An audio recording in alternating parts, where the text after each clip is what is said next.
Salut à tous, c'est Flo de Simalp. Alors aujourd'hui c'est avec ma casquette d'accompagnateur en montagne que je vous présente cette vidéo puisqu'on va parler de la raquette à neige. C'est vrai que cet hiver 2021 aura permis à nombreux d'entre vous de découvrir cette pratique. Et c'est vrai que si on ne s'est jamais interrogé autour de la raquette à neige, on peut se poser des questions, que ce soit au niveau du matériel, la pratique, et c'est un peu le but de cette vidéo. Alors premièrement, si on parle un petit peu de l'histoire de la raquette à neige, c'est vrai que depuis des centaines voire des milliers d'années, l'homme a cherché à se déplacer sur la neige en essayant de contrer un petit peu le fait de s'enfoncer et de mettre en place des dispositifs. Alors au début en bois avec des pots, voilà, pour essayer d'avoir un petit peu plus de portance sur le manteau neigeux. Mais la pratique de la raquette à neige s'est vraiment développée dans les années 70-80. Avec petit à petit des innovations matérielles qui sont arrivées sur le marché et pour arriver à un panel de dispositifs et de raquettes assez large. Alors moi je vous en ai amené quelques-unes, j'ai pas amené des dizaines de modèles de raquettes, mais ça permettra voilà, de vous présenter un éventail des modèles qui existent. Alors pour les 4 modèles de raquettes que je vous ai emmenés pour avoir un aperçu un petit peu large de ce qui se fait sur le marché, je vous ai emmené différents dispositifs. Alors soit un modèle tout simple que moi j'utilise beaucoup en encadrement parce qu'il est extrêmement simple à chausser quand on a des groupes importants. C'est un modèle de chez TSL, on l'appelle la raquette trappeur avec un tamis qui est assez large et plutôt long, donc qui a une portance un peu sur tous les types de neige. Un cramponnage tout simple avec 5 pointes, 5 crampons. Et après surtout au niveau du système de fixation où on n'a pas besoin de réglage. Donc l'avantage c'est juste de mettre le pied en bout de raquette, hop, tirer l'élastique derrière la chaussure et la raquette est chaussée. Donc nous c'est vrai que c'est assez confortable en termes d'encadrement. Principal inconvénient de cette raquette là, surtout sur les terrains un peu compliqués où on va avoir le pied qui va bouger sur la raquette puisqu'il n'est pas tenu par son système de fixation. Et puis surtout sur des neiges un peu dures ou en forte pente, on n'a pas de système de griffe avant. Voilà, donc on peut trouver un peu la limite de la raquette à neige. Donc voilà, une raquette plutôt simple, un peu d'entrée de gamme, mais qui fera le job si voilà, vous sortez pas souvent. Voilà. Première raquette. Deuxième raquette, c'est le modèle qu'on trouvera quasiment chez toutes les marques. C'est un modèle un peu plus évolué. Donc là, moi j'ai pris le modèle 225 de chez TSL. Ou alors on va trouver une fixation donc, avec une plaque sur laquelle on va pouvoir fixer sa chaussure. Je vous montre ça en détail. Donc là, l'avantage c'est de pouvoir régler la raquette à son pied.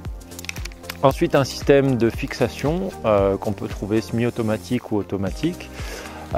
Et puis après, là, le cramponnage est quand même assez sérieux avec 6 crampons et puis une griffe avant qui permettra d'agripper même en conditions de neige dure sur des pentes fortes. Donc c'est vraiment la raquette un peu passe-partout, voilà, qui est un petit peu plus lourde mais qui est vraiment adaptée à tout type de terrain et notamment les terrains un peu plus alpins. Sur cette raquette, on va trouver des dispositifs qui vont permettre aussi de couper la pente. Alors, vous avez un crochet d'attache. Le crochet d'attache, moi je vois souvent des clients qui laissent la raquette attachée. En fait, 95% du temps, votre raquette elle sera ouverte. Ça veut dire que vous avez le talon libre et donc en termes de déplacement, c'est beaucoup plus simple. On accrochera la raquette uniquement en cas de descente dans de la poudreuse, voilà, pour tenir un petit peu mieux le pied et si on a envie de courir dans la neige. Et voilà, la plupart du temps, votre raquette est ouverte. Et puis l'autre dispositif qu'on va trouver sur de nombreuses raquettes, c'est ce qu'on appelle la cale de montée, qui se trouve à l'arrière, que vous allez pouvoir basculer, hop, comme ça, et qui va permettre dans les fortes pentes de contrer l'effet du dénivelé et donc d'éviter que votre pied redescende trop bas. Voilà, donc pour moi c'est la raquette la plus polyvalente du marché. Ensuite, on peut trouver des dispositifs alors que j'utilise moi là aussi très souvent en encadrement, tout simplement parce qu'elle est légère et elle est facile à chausser. C'est un modèle où là il va falloir la chaussure qui est adaptée à votre raquette. Donc c'est le modèle Step-In de TSL, voilà, où on a une raquette qui est très légère et assez peu encombrante, où on va mettre sa chaussure.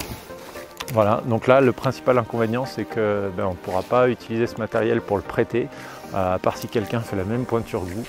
Mais voilà, un dispositif complètement adapté à la personne qui l'utilise.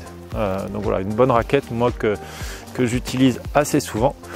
Et puis le dernier modèle, c'est un modèle Made in Pila. Alors je suis accompagnateur en montagne dans le Pila, c'est pour ça que c'est un modèle qui me tient à cœur, qui a été développé dans nos montagnes, qui est un petit peu un hybride entre une chaussure de randonnée et une raquette à neige. Voilà, donc c'est pour ça qu'elle ne porte pas le nom de raquette mais de snowshoes, avec dessous une semelle qui est développée par Michelin, voilà, qui va agripper sur quasiment tout type de neige à part les neiges glacées ou la glace vive.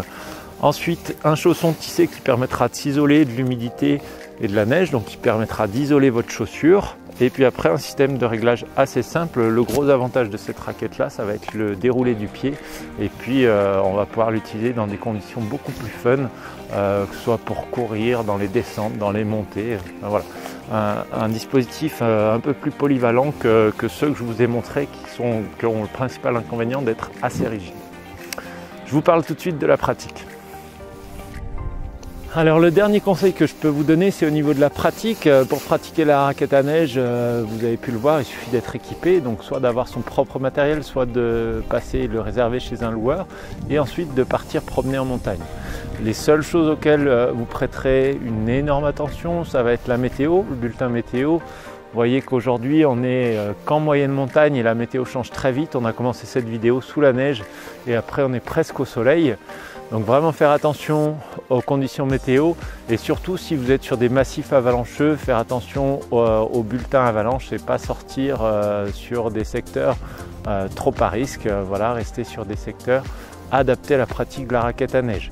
Sinon, si vous n'avez pas une connaissance suffisante de la montagne, n'hésitez pas à vous entourer des professionnels de la montagne et en particulier les accompagnateurs en montagne comme moi, qui d'une part vous encadreront en totale sécurité et puis surtout vous permettront de découvrir le milieu naturel, d'en savoir un petit peu plus sur la faune, la flore. Et puis la dernière chose, si vous voulez partir en autonomie et en sécurité, de plus en plus de stations mettent en place des itinéraires qui sont balisés et sécurisés. Alors c'est vrai qu'on va un peu à l'encontre de l'origine de la raquette à neige, qui était de profiter des grands espaces et de la liberté, mais au moins vous êtes sur des domaines qui sont sécurisés et donc où vous avez beaucoup moins de risques que si vous aventurez en pleine nature. Voilà, j'espère que cette vidéo vous a plu et qu'elle vous a apporté pas mal d'éléments pour pratiquer la raquette à neige cette saison. N'hésitez pas à nous mettre un petit pouce, voilà, pour nous donner votre avis. Si vous souhaitez des nouvelles thématiques, n'hésitez pas à nous laisser un commentaire et aussi à vous abonner à notre chaîne YouTube. Voilà, je vous dis à très vite pour des nouveaux conseils. Salut!